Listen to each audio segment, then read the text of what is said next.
नमस्कार दोस्तों, मैं डॉक्टर रोबिन शर्मा एक बार फिर से आप सभी के समक्ष उपस्थित हूँ। एक और YouTube के ऊपर उपलब्ध वीडियो का विस्तृत विश्लेषण लेकर। आज हम बात करेंगे हेल्थ इंडिया चैनल के हस्तमैथुन के कारण आई नपुंसकता, शीघ्र पतन और कमजोरी की सर्वश्रेष्ठ होम्योपैथिक दवाइयों टाइटल वाले वीडियो के बारे में, जिसके अंदर हस्तमैथुन के नुकसान के बारे में भी बताया गया है। तो चलिए बिना देर किए वीडियो को प्रारंभ करते हैं और विस्तार में विश्लेषण करने का प्रयास करेंगे।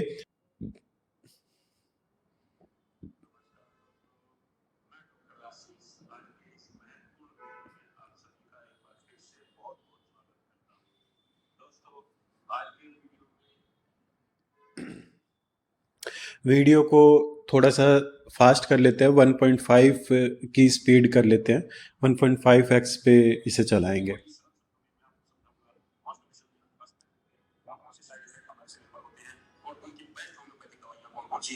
उन सभी की बात करूंगा, पूरी जानकारी बनी रही है इस वीडियो में। वीडियो शुरू करने से पहले आपसे रिक्वेस्ट करता हूं कि अगर आपने अभी तक मेरे चैनल को सब्सक्राइब नहीं किया है तो आज इसको जरूर सब्सक्राइब कर लें और इसके साथ साथ बेल आइकन जरूर दबाएं।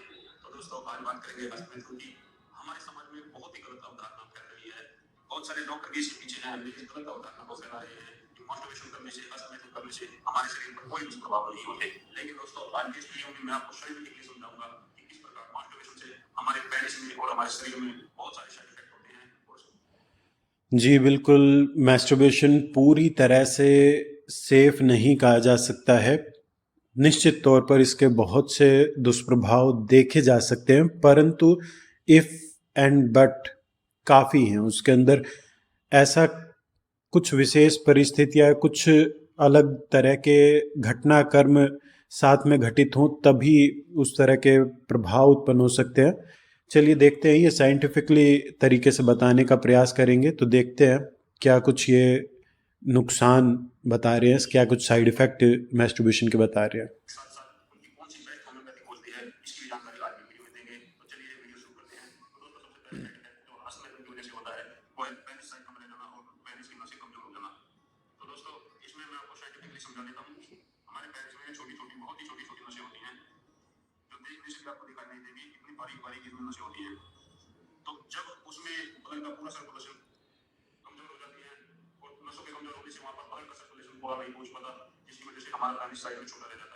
तो ये बहुत ही बड़ी बड़ी मशीन हमारे पेनिस के अंदर होती है जो दब जाती है, क्योंकि जो हमारा हाथ होता है इसकी जो स्किन है बहुत ही हार्ड होती है, तो उससे उसकी जो नसें होती है वे पिचक जाती है, फिर मसल जाती है। और जब नसें मसल जाती है तो उनके अंदर जो ब्लड का सर्कुलेशन होता है वो होना बंद हो जाता है, जिसकी वजह से ऐसा हो सकता है। पर यह कहना कि जो भी हस्तमैथुन करेगा सबके साथ ऐसा होगा, ऐसा कहना गलत होगा, क्योंकि इस प्रकार की स्थिति कुछ विशेष परिस्थितियों में ही उत्पन्न हो सकती है, जब हस्तमैथुन या तो बहुत अधिक दबाव के साथ किया जाए या उसकी बहुत ही ज़्यादा अति की जाए। मतलब सुबह दोपहर उठते बैठते सोते हर समय केवल वही कार्य किया जाए, और साथ ही साथ लिंग को बहुत जबरदस्ती टेढ़ा मेढ़ा या मरोड़ा जाए, तभी इस प्रकार की स्थिति उत्पन्न हो सकती है, वरना इस प्रकार की स्थिति नहीं उत्पन्न होती। और ये स्थिति साधारणतः चोट लगने, एक प्रकार की इंजरी होती है, ना कि हस्तमैथुन के चलते होने वाली प्रॉब्लम है। हस्तमैथुन अगर साधारण तरीके से किया जाए तो इस प्रकार की समस्या शायद ही किसी में देखने को मिले।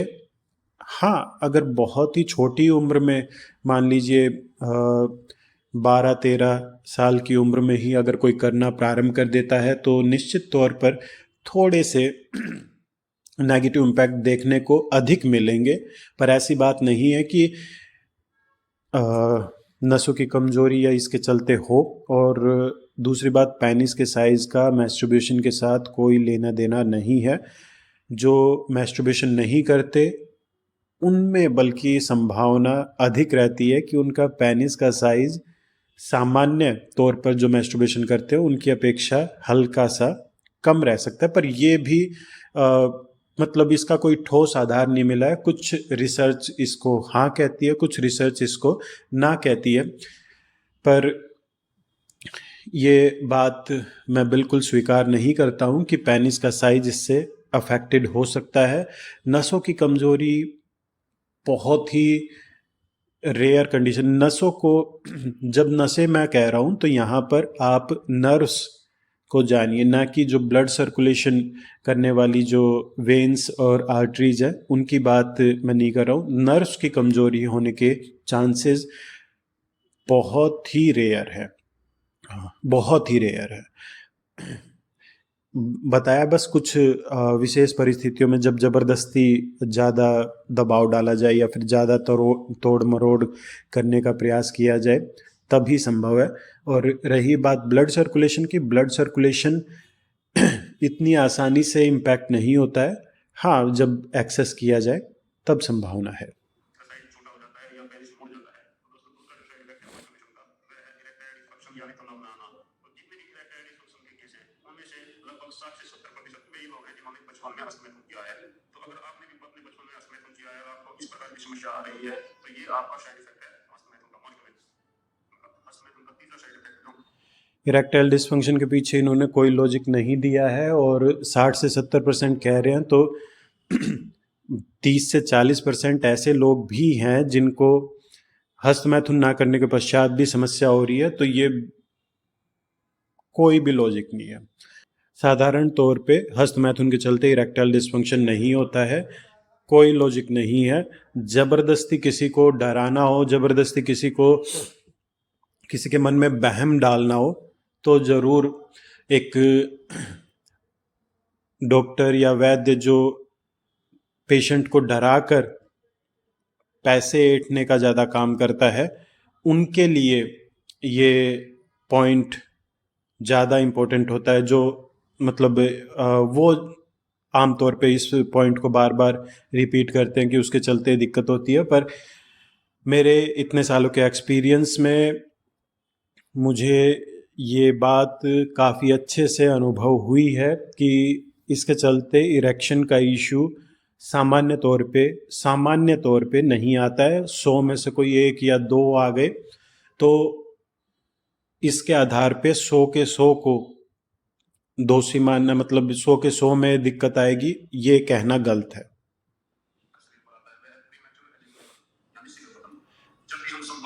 प्री मैच्योर इजैकुलेशन मैं बिल्कुल मानता हूँ कि प्री मैच्योर इजैकुलेशन मैस्टरबेशन के चलते बिल्कुल उत्पन्न हो सकता है। यहाँ पे मैं ये कहूँगा जो भी मैस्टरबेट करते हैं उनमें 100 में से आप ये लगा लीजिए यहाँ पे 70-80% में प्री मैच्योर इजैकुलेशन के इशू आमतौर पे देखने को मिलते हैं, बल्कि 80% से भी ज़्यादा होते हैं।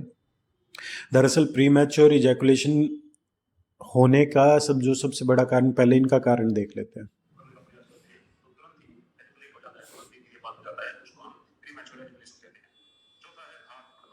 इन्होंने कुछ नहीं बताया, चलिए।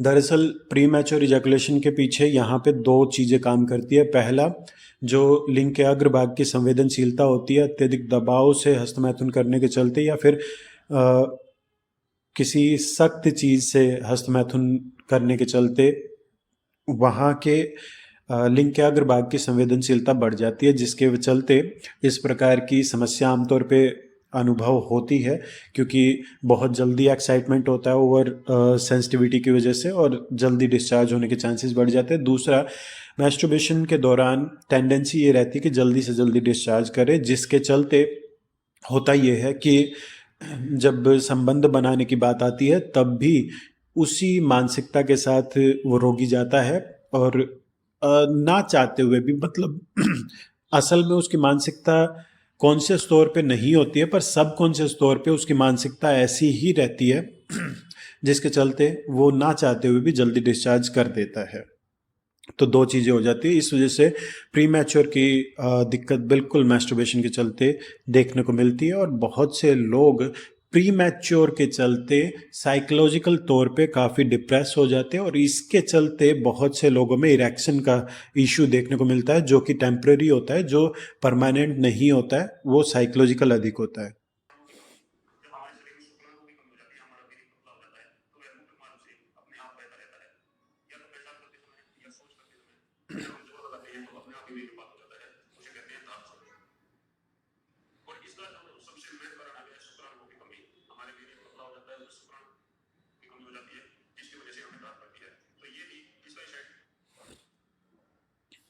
मैं स्ट्रोंगली डिसएग्री करूंगा।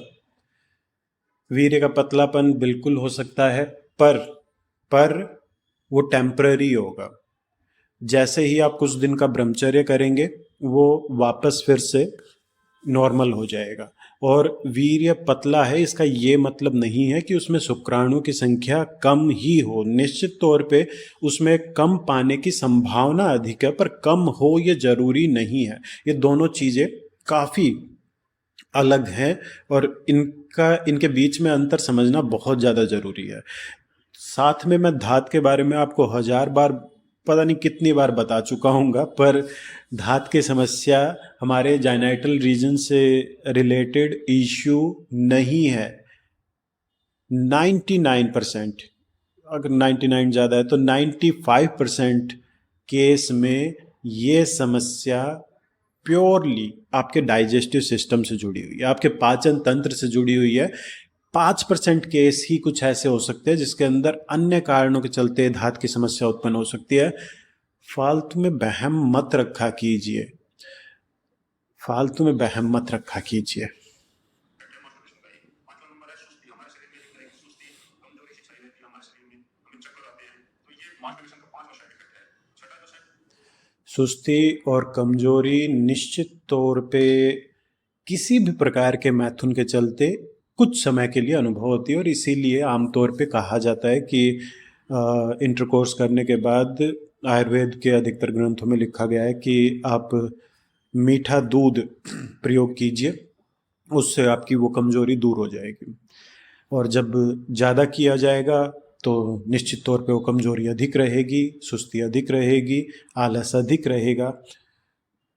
पर मोस्ट ऑफ द केसेस में ये सुस्ती और आलस जो होता है, मैं अपने एक्सपीरियंस के आधार पे बता रहा हूँ, मोस्ट ऑफ द केसेस जो इस तरह के मेरे पास आते हैं वो सुस्ती और आलस डर के चलते होता है, ग्लानि के चलते होता है कि हमने ऐसा किया है, उसके चलते ऐसा काम हो गया, अब हम आगे क्या करेंगे। तो अधिकतर केस में उस कारण के चलते ये सुस्ती और कमजोरी होती है। वरना जो मैस्टरबेशन के चलते, जो नॉर्मल मैस्टरबेशन की, मैं जब मैस्टरबेशन का नाम ले रहा हूँ तो नॉर्मल मैस्टरबेशन, वहाँ पे एक्सेस मैस्टरबेशन की मैं बात नहीं कर रहा हूँ। नॉर्मल मैस्टरबेशन के चलते आमतौर पे सुस्ती कमजोरी नहीं देखने को मिलती है, जब तक कि दिमाग खराब ना किया जाए तो।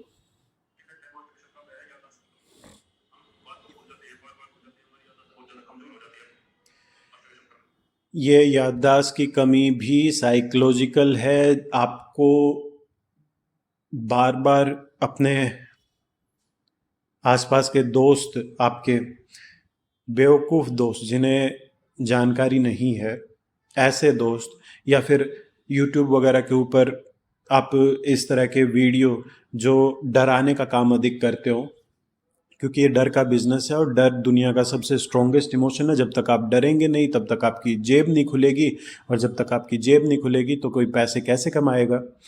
तो डराने का काम, जितने ज़्यादा आप डरेंगे उतना ज़्यादा आप खर्च करेंगे।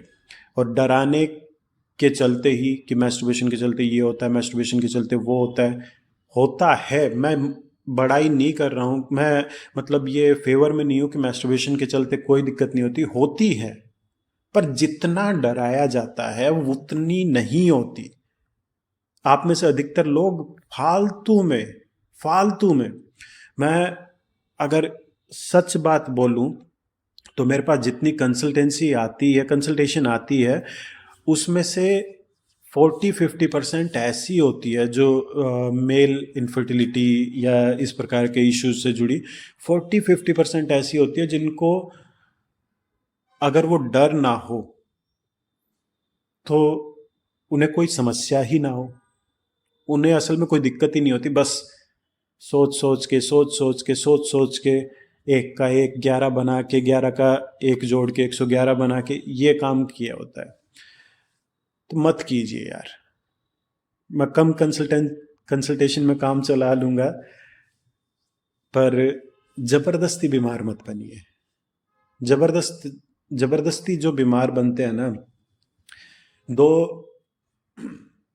एक होता है बीमार होना और एक होता है खुद को बीमार समझना, और हमेशा कमजोरी वही ज्यादा महसूस करता है जो खुद को बीमार समझता है। तो कम से कम वो वाला काम मत कीजिए। पर कोई याददाश्त में कमी नहीं आती है, एक्सेस किया जाए। बताया ना, सुबह उठते बैठते सोते जब भी टाइम मिला तब कर लिया, ऊपर से खाने पीने को कुछ ना मिल रहा हो, पोषण अच्छे से ना मिल रहा हो, किसी प्रकार की गलत तरीके से बहुत ज़्यादा दबाव के साथ या बहुत ज़्यादा आप पोर्न वगैरह देख के, पोर्न मैस्टरबेशन से ज़्यादा खतरनाक पोर्न है, पोर्न की वजह से ज़्यादा दिक्कत होती है, मैस्टरबेशन से कम होती है। पोर्न वगैरह देख के अगर कोई मैस्टरबेशन कर रहा है तो किसी अन्य दबाव से, मतलब कुछ सख्त चीज़ से मैस्टरबेशन कर रहा है तो इस तरह के केस में कुछ समस्या देखने को मिल सकती है, वरना नहीं होती है, वरना नहीं होती है। याददाश्त में कमी, अगर कोई पोर्न देख के मैस्टरबेशन कर रहा है तो मैं मान सकता हूँ, वरना प्लेन मैस्टरबेशन से अगर वो डरा नहीं है, अगर उसके मन में ग्लानि नहीं है तो नहीं होगी, नहीं होगी। साफ शब्दों में कह रहा हूँ, नहीं होगी।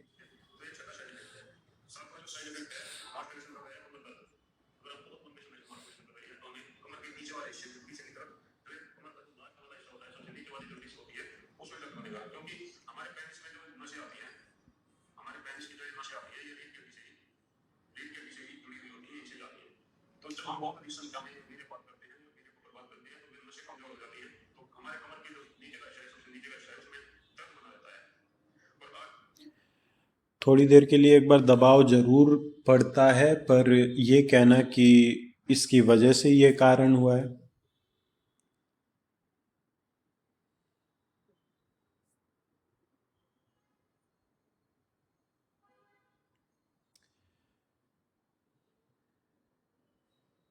हो सकता है, नहीं भी हो सकता। अब नहीं, मैं 70-80% कहूँगा नहीं, 20-30 हाँ। मैंने दरअसल इस पॉइंट को लेके कभी सोचा नहीं है, ना मैंने कभी सोचा नहीं है, तो कुछ इसके ऊपर मैं 70-80% कहूँगा नहीं। इसका कोई लॉजिकल कारण या साइंटिफिक रीजन मुझे नहीं दिखाई दे रहा है, आयुर्वेद के तरीके से भी नहीं दिखाई दे रहा है। वात अधिकता मान सकता हूँ, अति मैथुन के चलते उत्पन्न हो सकती है, अति हस्त मैथुन के चलते भी हो सकती है वात अधिकता, पर वो अति अति जब लग रहा है तब की बात है। यहाँ पे ये मैस्टरबेशन के बता रहा है, मैस्टरबेशन के अति नहीं है तो तब तक दिक्कत नहीं है।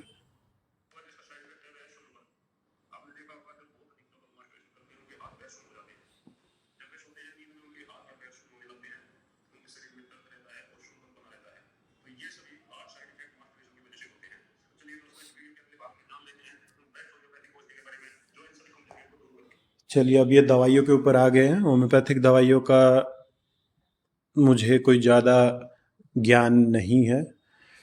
मेरे फादर साहब ज़रूर होम्योपैथिक डॉक्टर हैं, पर मुझे केवल उनके नाम पता है होम्योपैथिक दवाइयों के, इससे ज़्यादा मुझे उनके बारे में बहुत ज़्यादा जानकारी नहीं है।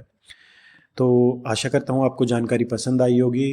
आज के इस वीडियो में इतना ही। अगर आप किसी वीडियो के बारे में कोई जानकारी प्राप्त करना चाहते हैं तो उसका लिंक मुझे नीचे कमेंट के माध्यम से अवश्य बताइएगा, या फिर हमारे टेलीग्राम ग्रुप के ऊपर आप उस वीडियो का लिंक डाल सकते हैं। मिलते हैं अगले वीडियो में। नमस्कार।